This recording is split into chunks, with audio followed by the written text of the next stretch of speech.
Sylvain, merci d'avoir accepté mon invitation. Avec plaisir. Donc tu as été doublement récompensé donc, en 2016 déjà par la Plume d'Argent dit thriller francophone et le prix Quai des Orfèvres en 2018. Pour ceux qui ne te connaîtraient pas encore, est-ce que tu pourrais te présenter, nous expliquer un petit peu ton métier d'écrivain et ton activité parallèle, s'il te plaît? Donc, je m'appelle Sylvain Faure, j'ai 47 ans, j'habite à Nantes depuis maintenant une dizaine d'années, mais je suis originaire d'Auvergne. Je le précise parce que plusieurs de mes romans se déroulent en Auvergne. Donc, j'ai écrit à ce jour 7 romans. Le 7e paraîtra aux éditions Mazarine dans quelques mois. Et j'ai aussi écrit des nouvelles, des jeux de pistes et différentes petites choses depuis maintenant une dizaine d'années. Voilà, j'exerce aussi une activité de conseiller en cybersécurité dans le monde de l'entreprise.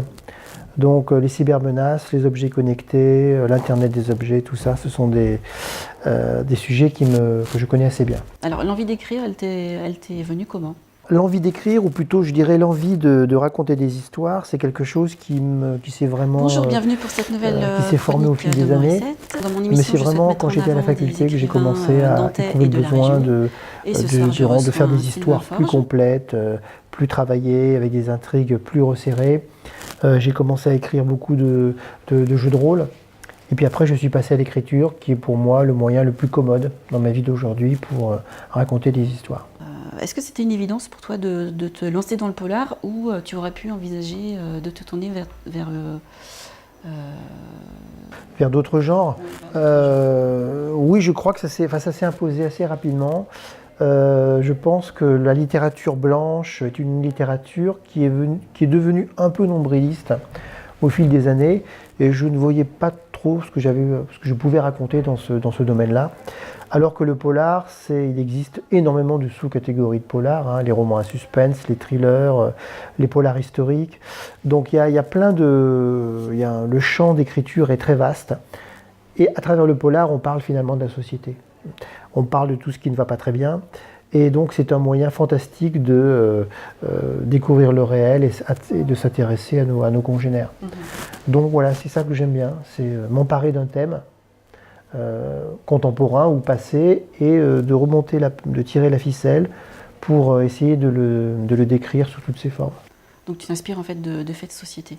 Voilà, de faits de société. Alors je prends un thème, par exemple dans Pire que le mal, paru en 2017, c'était les pesticides. Dans Tension extrême, c'est donc les objets connectés, qui sont partout autour de nous, mais qui, tout en se connectant à Internet et en recueillant énormément de données sur nous, sont pour l'instant très peu protégés.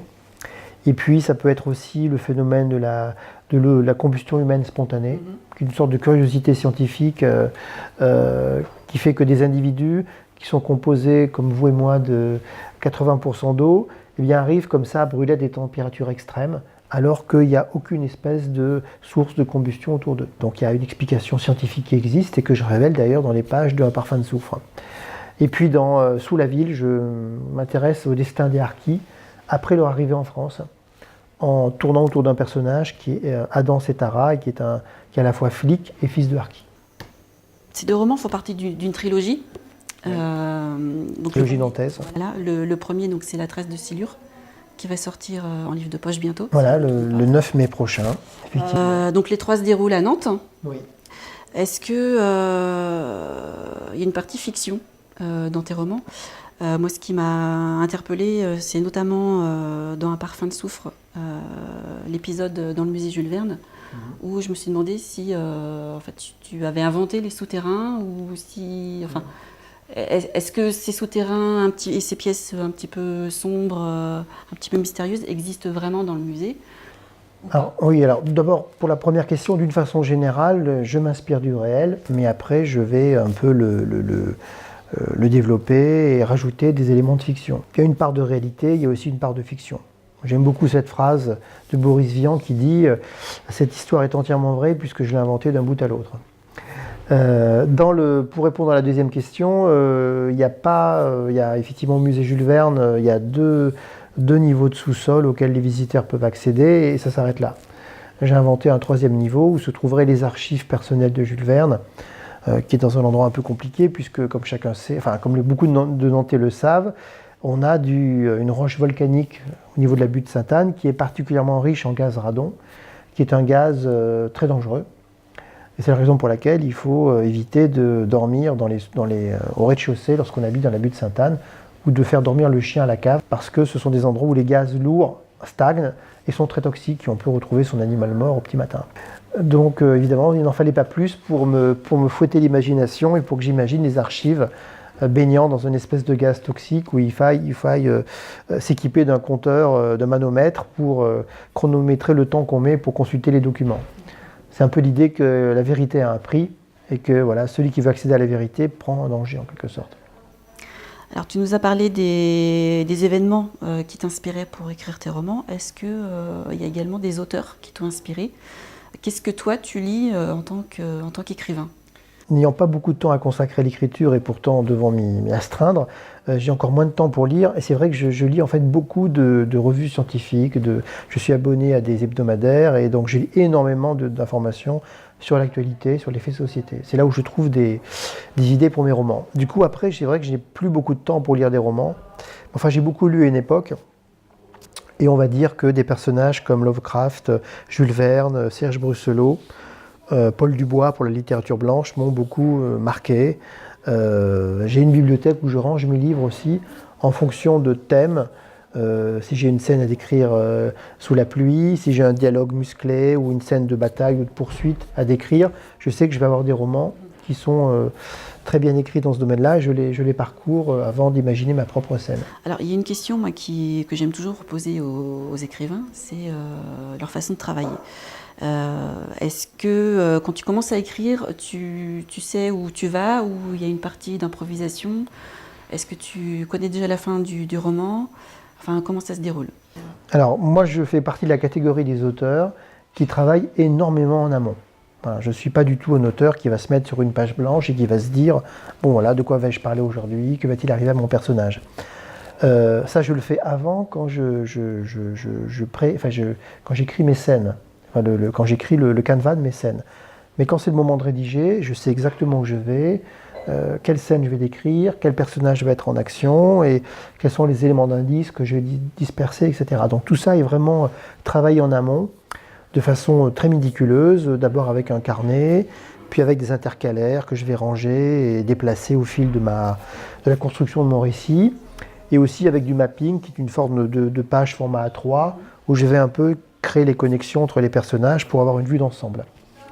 Donc oui, je travaille beaucoup en amont, et des fois quand j'ai un trou entre deux scènes, je repose la souris, et je reprends une feuille blanche et je redéfinis ma scène, voilà, qu'est-ce qui va se passer, comment ça va se goupiller, avant de reprendre ma rédaction. Et donc là tu as un projet bientôt qui va voir le jour? Donc là je viens de terminer mon 7e roman, qui sera édité, je pense, soit à la fin de l'année ou en tout début d'année 2019, aux éditions Mazarine, donc au groupe Fayard, et qui va être en fait la suite de Sous la ville, qui est un polar qui se passe à Clermont-Ferrand, qui va reprendre un des protagonistes dans une histoire totalement différente. Alors dans tes romans, on part toujours d'un fait un petit peu particulier, un petit peu mystérieux, un petit peu surnaturel si je puis dire.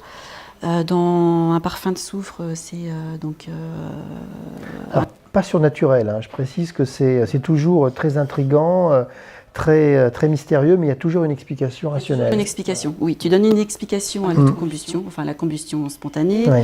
On a une explication sur donc les deux frères jumeaux qui décèdent en même temps. En étant éloignés l'un de l'autre, oui, à la seconde près. Et donc j'ai remarqué que tes chapitres étaient relativement courts. Moi ça m'a beaucoup plu, parce que je trouve que ça donne beaucoup de rythme, au roman. Ça se termine vite et on a aussitôt envie d'y retourner. Est-ce que c'est un choix voulu de ta part?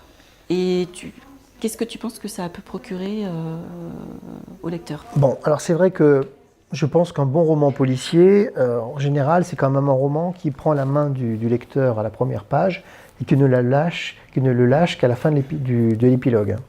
Donc, effectivement, quand on a des paragraphes courts, avec une espèce d'effet de suspense à la fin des chapitres, et qui s'enchaînent, on va avoir tendance à maintenir éveillé le lecteur le soir et à faire que le roman se termine plus rapidement. J'ai eu tendance au départ à écrire des romans qui étaient peut-être un peu des romans plus chorales, un peu plus labyrinthiques, avec beaucoup de personnages. Et je me suis rendu compte que tout en gardant peut-être cette marque de fabrique, je pouvais quand même atteindre plus d'efficacité en ayant des chapitres plus courts. Voilà, ce qui m'oblige à aller un peu droit au fait et à éviter le délayage, etc. Donc c'est le type de style que j'ai choisi maintenant. Et je pense des chapitres courts, ce qui ne veut pas dire minuscule, hein, mais des chapitres courts, c'est pas du tout synonyme d'écriture bâclée, hein, pas du tout. C'est un choix. L'écriture doit être rigoureuse, mais tout en laissant la place à l'histoire. Voilà. Suffisamment rigoureuse et aussi suffisamment propre pour qu'on ne soit pas arrêté par des lourdeurs, par des formules empoulées qui vont en fait nuire au récit. Alors, le plus important, c'est ça, c'est le récit, les personnages, l'intrigue. Le texte, le style n'est qu'au service de l'histoire. Je souhaitais aussi parler d'un livre. Dans mes chroniques, je me tiens à présenter aussi un bouquin que j'ai beaucoup apprécié. Et donc là, je voulais parler de l'Arménien de Carl Pino, que tu connais un petit peu. Tout à fait. Il est nantais, comme toi. Il s'est expatrié à Bangkok. Donc il revient que très rarement en France. On peut surtout le voir à l'occasion de la promotion de ses bouquins.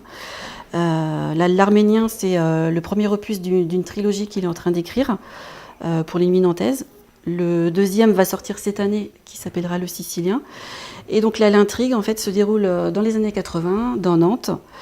Un corps est retrouvé dans la forêt de Toufou, à demi calciné, criblé de 2 balles. Et donc l'enquête en fait va être perçue par les yeux de 2 personnages qui lui vouaient un amour inconditionnel, c'est-à-dire sa psychiatre et son coiffeur. Et donc ça permet en fait en plus d'avoir 2 points de vue différents, puisque elle ne va pas le percevoir lui de l'époque de son vivant de la même façon que son coiffeur va le percevoir également. Donc voilà, moi j'aime bien parce que ça se passe donc à Nantes et que c'est un endroit qui nous parle, avec des lieux qui existent toujours ou qui ont existé.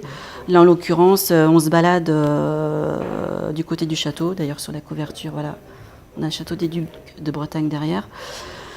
On passe par le Castel, le Floride, les boîtes de nuit qui sont encore en activité actuellement, voilà. Donc je vous le conseille, et puis la fin n'est pas forcément celle qu'on imagine, donc c'est ça qui est bien.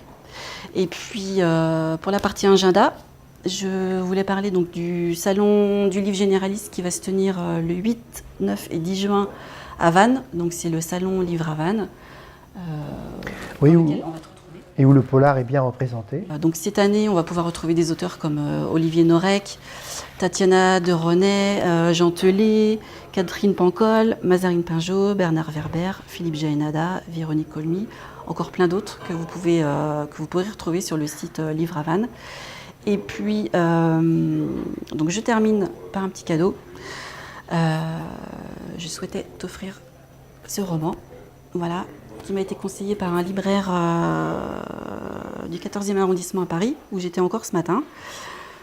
Voilà. Merci. Donc c'est un polar noir, un thriller. Les vivants au prix des morts. Voilà. De René Frény. Donc cette phrase a un sens, je te laisserai aller jeter un œil. D'accord. Voilà. On peut dire que c'est donc La Petite Lumière, la librairie La Petite Lumière à Paris dans le 14e. Merci beaucoup. Donc l'auteur a été infirmier en psychiatrie, a tenu des ateliers d'écriture à la prison des Baumettes. Et son roman est assez ambigu puisqu'on ne sait pas en fait où commence la réalité et où commence la fiction, puisque il va héberger un prisonnier qui vient de s'échapper de la prison des Baumettes, un certain Kader, qu'il a lui-même rencontré dans la vie réelle quand il était animateur des ateliers d'écriture. D'accord, ouais, il a déjà écrit beaucoup de romans. Hein.